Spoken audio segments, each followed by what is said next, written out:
We are somehow in April. How the hell has that happened so fast? I don't know if anybody else had a March that just went so quickly, but I think I blinked and March just happened. I think part of the reason for that is I watched so many movies this month. I watched nearly 40 movies, which is a lot for me. It's more than one a day, which is kind of mad. But given I watched so many, let's just dive into what I watched in March. I kicked March off with Doctor Strangelove, or How I Learned to Stop Worrying and Love the Bomb, which was a first time watch in the cinema. It is one of my very close friends, one of their favorite movies, and I can see why now. They told me going into it, it is very akin to One Battle After Another in tone, and I can totally see that. It is hyper comedic, yet deeply harrowing at the same time, and it balances that tone so well. When watching the movie, it felt strangely relevant to what's going on globally. I found it to have weird parallels to what's going on right now.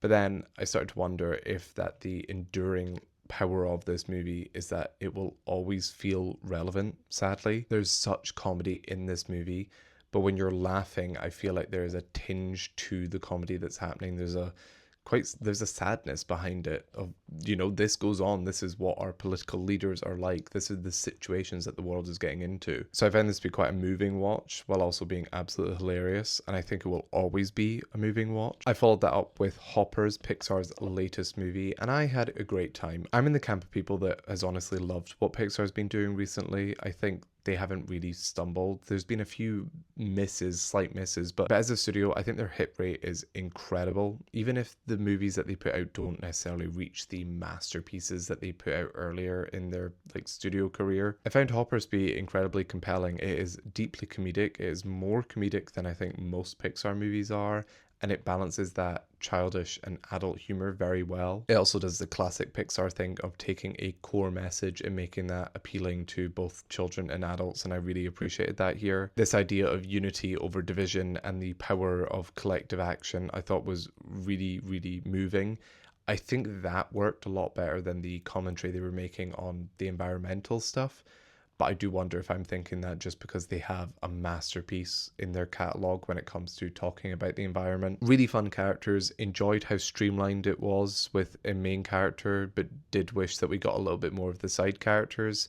But I had a lot of fun with this. I then watched the latest movie starring Glenn Powell, How to Make a Killing, and this was a big letdown. I really enjoyed Glenn Powell in this movie. I think he's an incredibly charismatic lead. There's a reason that he is getting cast as the leading man in a lot of movies, because he is just endlessly fun to watch. But the movies that he's picking, I don't think are supporting the talent that he has to offer. His charisma is not enough to alleviate the writing in this movie. This movie is very messy. I don't exactly know what the movie wants to be. It kind of presents itself as this eat the rich story where Glenn Powell is getting back at this family who have kind of discarded him. However, Powell's character throughout the entire movie actually gains quite a bit of wealth, and it hurts the commentary that they're trying to make. I actually don't think the film is all that interested in tackling class commentary between upper class and middle class. There's really nothing there, but that's okay if the film had something else to talk about, like diving into this idea of revenge and what that does to Pebble's character, but he lacks any sort of interiority. There's nothing going on. There's no reckoning with what he's doing. And then there's the Margaret Qualley factor, who adds this other side of the story, and it just muddies the waters completely. I really don't know what this film was trying to say, and I think it results in just not a compelling watch. I then watched Zero Dark 30 for the first time in the cinema, and I was blown away by this. Catherine Bigelow, she really did it. She did it with this one. She's such command behind the camera, and then pair that with Greg Fraser, who I think is one of the best working day cinematographers, and Jessica Chastain, who I think is one of the best working actresses, severely underrated as well. I think this was always going to be a recipe for a good movie. I find Chastain's performance particularly interesting because the lead character isn't somebody who is inherently compelling as a lead character. She's very reserved. She's very guarded. You don't really learn a ton about her. She doesn't have the markers that would make her a compelling lead. And yeah, I think that's the point. I find it a monumental achievement how much depth Chastain is able to bring to this individual who's so one-track minded. She is only focused on a single goal. And then when you get to this ending, this reckoning with what she's done, with how blindsided she'd been to the rest of her life, to have her contend with that and feel how she feels in that last moment through Chastain's performance, I thought was excellent. This movie caused a lot of controversy at the time. I've done a little bit of reading on it because I found it endlessly fascinating, and I kind of understand why, but I also don't agree with a lot of it. A lot of the arguments of the film is that it veers into being patriotic and that the inhumanity and the violence on offer is being justified through the movie, but I disagree slightly. I think that reckoning rings its way through the entire movie. If you win, but along the way you compromise yourself, did you really win? And I think the movie quite tactfully played with this idea of endorsement versus neutrality. I got a lot of this. I really liked it. Then I was at a test screening for a movie I can't talk about, but I will be able to talk about soon, but that was a fun experience. I then saw the movie Two Prosecutors, which was a part of the Cannes Festival lineup last year. The movie takes place when Stalin had power over the USSR, and it follows a prosecutor who discovers some corruption and tries to flag that. It was an interesting cinema experience. I didn't particularly like this movie. I'm all for slow burn cinema. I really enjoy slow movies. I'm an advocate for it. But this was mind-numbingly slow. And I think that's the point of the film, but I didn't get a lot out of it. Essentially, you are following this prosecutor through different scenarios to try and report what he's discovered. But what this entails is just very lengthy conversations with people and a lot of waiting, a lot of traveling, and you're just kind of placed in his shoes. There's a point in the movie where the prosecutor falls asleep because things are so slow, which to me furthers the idea that this is the point of the movie, that you're just meant to experience how excruciating long these processes are. But that's kind of it. And it's weird, the film ramps up to a point that I actually find relatively interesting, and then it just stops. It just is so jarring, it stops out of nowhere. I don't know. I didn't get a lot out of this. I then watched the 1931 version of Frankenstein. I really enjoyed this. I enjoyed this more than the modern adaptation that just came out. Even though I still had issues with this version, I don't think it quite grasped the complexities that the novel offers. I still found this quite compelling, especially for the time that it was made. Especially the lighting. This movie is lit better than most modern movies, than most streaming movies. The Netflix lighting that everybody is, using to accuse everybody of, which is a fair criticism. Everything just looks bland now. This movie is like an antidote to that, and it was made nearly a century ago. It really blew me away. I then watched Maggie Gyllenhaal's The Bride, and that was a colossal disappointment.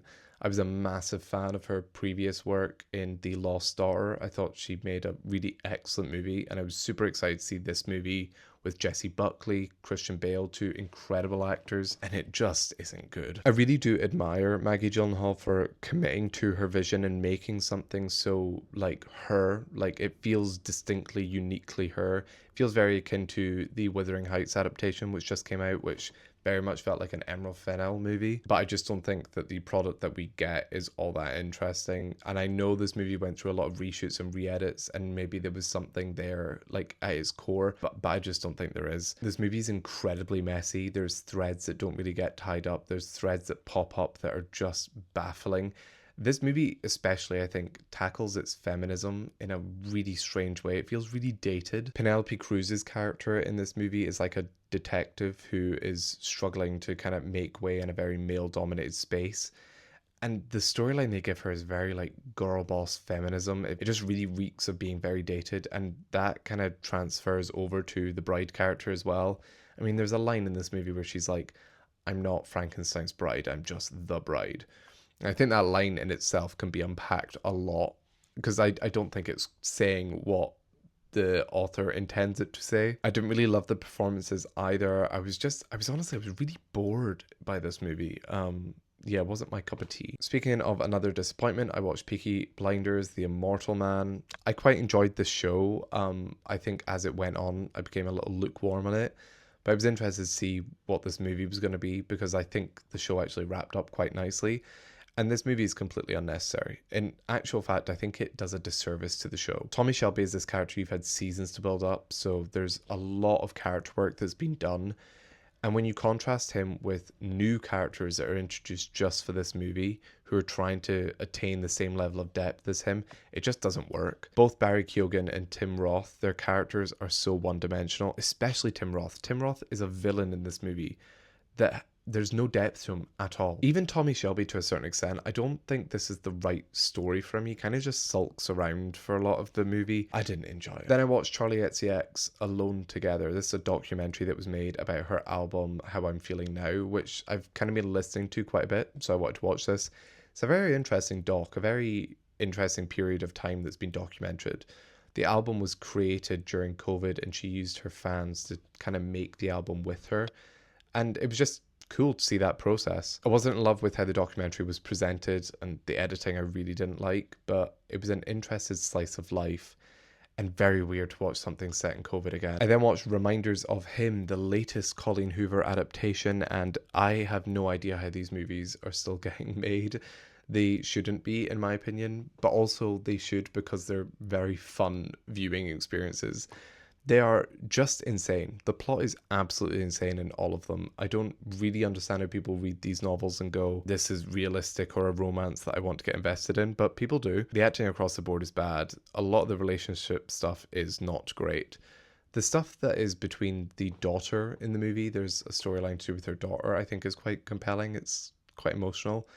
But that's not the bulk of the movie. The bulk of the movie is this weird relationship. So yeah, not fun. Also, it has some of the most egregious Foley work. I hated it. There's a lot of times where the main character is walking in cowboy boots, and the Foley work that is done on those cowboy boots is insufferable. Cowboy boots do not sound like that. They're so loud. I then watched The Bride of Frankenstein, and wow, this blew me away. I cannot believe that this was made in the 30s. When compared to The Bride and the feminist take that The Bride has, I would argue that The Bride of Frankenstein, made nearly a century ago, is more feminist. Yes, the idea that The Bride of Frankenstein doesn't show up until the last 5 minutes of the movie maybe contradicts that, given the woman is not in the movie all that much. However, when she appears, spoilers I guess for this century-old movie, she's been birthed to be a bride for Frankenstein, and she immediately rejects that. She chooses her own story, and I think that's really powerful. And to me, it was more interesting commentary than anything that the bride had to say. Not to mention the gorgeous lighting again in this movie. The VFX are also incredible. I had a lot of fun with this. Then I was catching up for the Oscars a little, so I watched Arco and Little Amélie, or the character of Rain, for the animated feature film. Both of these are delightful. Arco was gorgeous. It is gorgeously animated. I think fans of Hayao Miyazaki will really enjoy this movie. It blends that kind of childish whimsy with this adult story. I got a lot out of it. It's very emotional as well. The ending scene really affected me. And then Little Amélie, or the character of Rain, I wasn't completely on board with at the start. The movie is actually quite surreal. I didn't expect it to be that kind of way, but what it results in, where it gets to, I found really moving. I also watched Project Hail Mary, which taken the world by storm. It is actually crazy the level of reception that this movie has received. I really enjoyed this movie. I think I need a rewatch of this movie, so I'll probably talk about this at some other point. I really liked it. I think it hits that Phil Lord, Chris Miller humor that I really enjoy, and it imbues the heart that they are so good at imbuing in their stories. The visuals are breathtaking. The relationship between Rylan and Rocky, I adore. The only thing that's holding me back with this movie is the framing, the narrative framing of the movie. We're kind of jumping back between flashbacks and then the present day, and the whole movie is building up to this idea that he doesn't know why he was placed on this spaceship. And he eventually learns, he remembers, or so we're alluded to through these flashbacks. And there's never any reckoning with the idea that he was placed there against his will. And I think that really dampens his character a little for me. He lacks a lot of interiority. I really wanted to understand who he was. Yes, you understand he's this silly, goofy guy who's also really smart, but he feels a little bit caricaturish, and I really wish they pushed his character a little bit more. I do wonder if I'll get more of that on another viewing, but that's where my head is at right now. Really enjoyed it, but I had some criticisms. Then I watched If I Had Legs, I'd Kick You, again for Oscars catch-up. I kind of wish I'd watched this movie before, because Rose Byrne would have been in my Best Actress conversations. She's absolutely phenomenal in this movie. This movie is just stress the movie. It feels like a Safdie brothers movies on crack. It is so stressful. The way this is framed, being all tight close-ups of her face essentially. This idea of isolationism that she is feeling. Nobody in her life is supporting her. The weight that she bears. Yeah, got a lot out of this. Never want to watch this movie again, but what a phenomenal performance. Then I watched The Red Shoes, and this immediately is one of my favorite movies of all time. This movie is spectacular. I have no idea how they made this in the 1940s. I'm a massive fan of these movies that are to do with like obsession or artistic obsession. They really strike a chord with me. This movie feels like the blueprint for all of those movies. If you enjoy the kind of modern retelling of like that genre of movie, I highly recommend The Red Shoes. The movie in itself is very simple. They kind of just set up 3 characters and then allow the movie to explore the complexities of these characters and the relationships to each other in such depth. It's just wonderful. It's wonderful, simple storytelling. There's a central sequence where you are watching The Red Shoes, this musical sequence, and it's breathtaking. It is far better than any of like modern musical sequences, which I have issues with, which don't lean into the idea that it's a musical. You can lean into magical realism. You can, break out of reality a little. And this movie does, and it utilizes the power of filmmaking so well. I also want to note that the character in this movie, who is like the coach, the mentor, that kind of character, who in a lot of modern movies I think is portrayed in a very stereotypical way, a very stern, very evil, basically. I enjoy that they add complexity to him so you can understand him as well, where he's coming from. I think that just enriches the entire movie. Yeah, highly recommend The Red Shoes. I really want to rewatch it myself. Then I watched Weapons again, Oscars catch up. Amy Madigan is good, and the movie is good. I enjoyed it. I don't think I'm in love with this as a lot of people are. I think the movie's far more interesting when it's investigating the effects that trauma has on different people and the hidden weights that children bear. But when it's going full on horror, I don't think it works quite as well. The movie being split into different segments as well. There's certain segments that are far better than others and more compelling. I don't know, I wish we investigated the characters a little more. I think because we are jumping about the place, we don't really get to sit with anybody for that long. And I was actually a little annoyed when we were jumping characters just when I thought things were getting a little bit more compelling. So yeah, I had fun.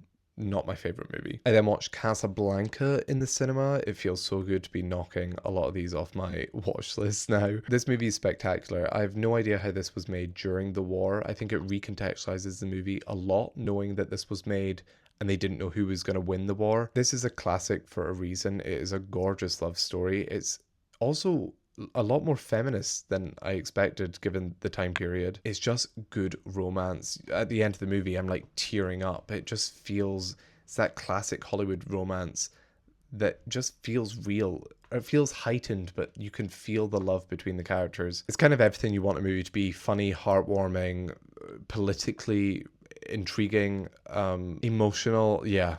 I love Casablanca. I mean, what is there to say about it? Then I watched The Revenant for the first time. I saw this in IMAX, which was a glorious experience.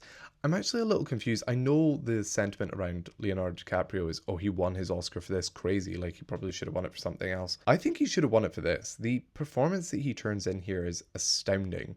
Yes, it's very non-verbal and it's very animalistic, but I think that's like worthy of an award as well. Like the strain that he puts his body through, it really immerses you in that world. It is shot unbelievably gorgeously. Tom Hardy is absolutely exceptional in the movie as well. This to me is a film that you look at and you go, how was this made? Because it just feels that way. It feels like that modern equivalent of, I just don't know how it was made. It feels so real. And it's the highest compliment I can give it. Then I rewatched the Lego Movie because Phil Lord and Chris Miller were on the brain because of Project Hail Mary. This movie to me is a masterpiece. I think this is a 5 out of 5 movie. I genuinely think to package a movie like this, which is a movie based on a product, and to have so much commentary on capitalism, the subservient nature of the masses under like capitalism, how authoritarian governments rise, the power of collective action, how society is structured, all of that, and it's packaged in a really funny movie. I adore the Lego Movie. Then I kicked off my BFI Flair watches with a pre-festival watch of Pink Narcissus. This is a movie that came out in the 70s that is radical. It is really radical. Watching this in a crowd is certainly interesting because it is essentially Korn, but but very tasteful. This movie's just the movie is a very surreal movie. It's not really dictating anything to you. It's just a movie where you kind of come in with what you feel and what you know, and then you leave feeling a certain way. And I really enjoyed that about it. I think there's aspects of the movie that work really well and aspects that don't. I think that really helps a movie, but I also think it brings it down a little. It's a very interesting piece of queer cinema history. Then I rewatched Began's Resurrection. I have spoken about this movie endlessly on my Instagram and my TikTok. If you have not seen this movie, I cannot encourage you enough to do so. It is this incredible, sprawling movie that is an ode to cinema. It is just, I really don't want to say a lot about it. It is just something that needs to be seen in a cinema if possible. Okay, then I saw about a million movies at BFI Flare, which is the LGBTQ plus version of London Film Festival. A lot of these movies are very independent. They're very low budget. They have not had a lot of distribution. They're kind of doing smaller festivals. So most of these probably people will not have seen. My approach to this is I'm going to tell you what they're about and if I recommend them to maybe add to your watch list instead of reviewing them. So first up, I saw a movie called Lady Champagne. I saw this, by the way, with all of these, I had no idea what I was walking into. I just booked what I could around work and different stuff. So I walked into the cinema and it was full of drag queens, which was a great way to start off this festival. This movie is basically The Naked Gun if it starred and was directed by a drag queen, and it's so funny. It's about this woman who gets accused of killing her husband, so she goes to prison and then has to escape. It's just hilarious. If you're into spoof comedy movies, I think you'll get a lot out of this. The director at the screening said, "One bad joke is a bad joke, 100 bad jokes is Lady Champagne," and I think that sums up the movie perfectly. I then saw a movie called Perro, and I think this was maybe my favorite of the festival. It's an Argentinian movie directed by Marco Berger, and it is about, stay with me, two couples who go on holiday, and while there, one of the men of the couples discovers a dog and decides to like bring it in and look after it while they're on holiday, except that dog is played by a human man. And I know it sounds bizarre, but this movie ends up being this lovely meditation on gender and how we treat pets and how we treat other humans. It really moved me. The performance as well by Juan Ramos, who plays the man who's playing the dog, is just brilliant as a non-verbal performance, and he acts and has the mannerisms of animals. It's a gorgeous movie. If you have a chance to watch it, I would highly recommend. I then watched a movie called Uchronia. I have no idea how I'm going to describe this movie to you. It is described itself as a psychedelic docu-essay inspired by Arthur Rimbaud's visionary poem Une Saison en Enfer. The movie is kind of the history of queer icons and legends, but it is queered in itself. The story, like the structure itself is queered. Like there's blending of history together. Not all of it is factual. It's kind of talking about how queer history is all the same. Like they're always going through the same struggles. It's a very, very bizarre movie. It's very stirring. I think you need to be quite on it with your queer history to get the full extent of this movie, but it's a very moving movie, so I would recommend this. I then watched this movie called Washed Up, which is a very, very independent movie, very low budget movie about a girl who falls in love with a selkie. This movie is very charming. It worked for a lot of people. It didn't particularly work for me. I found some things I didn't love, but if that sounds up your alley, check that out. I then watched a documentary called Outlaws. Now this movie is a documentary that follows 3 different activists who are working to try and legalize homosexuality within their countries. Fascinating documentary that really educated me on how the ripple effects of these activists affect how queer people live across the world. It's incredibly moving. I would definitely recommend to check that out. I then watched a couple of movies that I wouldn't recommend, but I honestly feel a little bad like saying that when they're so independent. But I watched the movie To Dance Is to Resist and the movie Ife, the sequel. I have Letterboxd reviews up for them if you want to know why I wouldn't recommend them, but I thought I'd mention them here. I just feel a little strange when they're independent and, you know. In between the festival, I watched Ready or Not 2, Here I Come. I had fun with this. It is exactly what you think the movie is going to be. It is the first movie again, but just bigger. And there's a sister. But I really enjoyed the relationship that they had. I think Samara Weaving is an absolute force. I really want to see her in more things. The pain and the anger that she's able to embody with this character, I thought is delightful. So yeah, it was an absolutely fine time at the cinema. I then watched 4 more movies at the festival, all of which I would recommend. The first movie is called Impure Nuns. I actually don't know if you'll be able to find this movie. A guy who works at the BFI brought this to the festival because he was in an indie cinema in Japan and stumbled upon this movie and wanted to screen it. It's a movie basically about lesbian nuns from the 1950s, which is just crazy. But what's even more insane is that it holds up now. It feels like it could have been released now. It's the sensibilities that were on offer back then haven't changed that much. We were the first audience outside of Japan to ever see the movie. If you are able to watch it, it is an absolute treat. I then watched Satisfaction, which is a psychological drama about a relationship between a couple of composers who go to the Greek islands to write an album, but there's something really strange about their relationship, and you learn through flashbacks what happened. This movie is really powerful and stirring. It's a lot of the time it's non-verbal, and you are just having to sit with these characters, and once you uncover what happens in their relationship, it's not a nice movie to sit with. I would read the trigger warnings if you are going to watch this movie, but I do highly recommend it. The cinematography, the performances are absolutely out of this world, and the sound design in particular, the score as well, but a lot of the movie is not scored and they use sound design to score the movie, and it's incredible. Would really recommend this. I then watched a movie called Bearcave. This is a very simple story about 2 women in the Greek island of Tyrna who fall in love, but they both love each other and they're unable to express that towards each other. But as the movie goes on, they learn to love each other. It's great. It's just a good movie. If you like good slow burn cinema with great performances and stunning cinematography, and who doesn't? And also just a really moving story. I would highly recommend this. And then the last movie I saw was The Little Sister, which was at Cannes last year. And the actress in this movie, Nadia Maliti, won Best Actress at Cannes, and I completely understand why.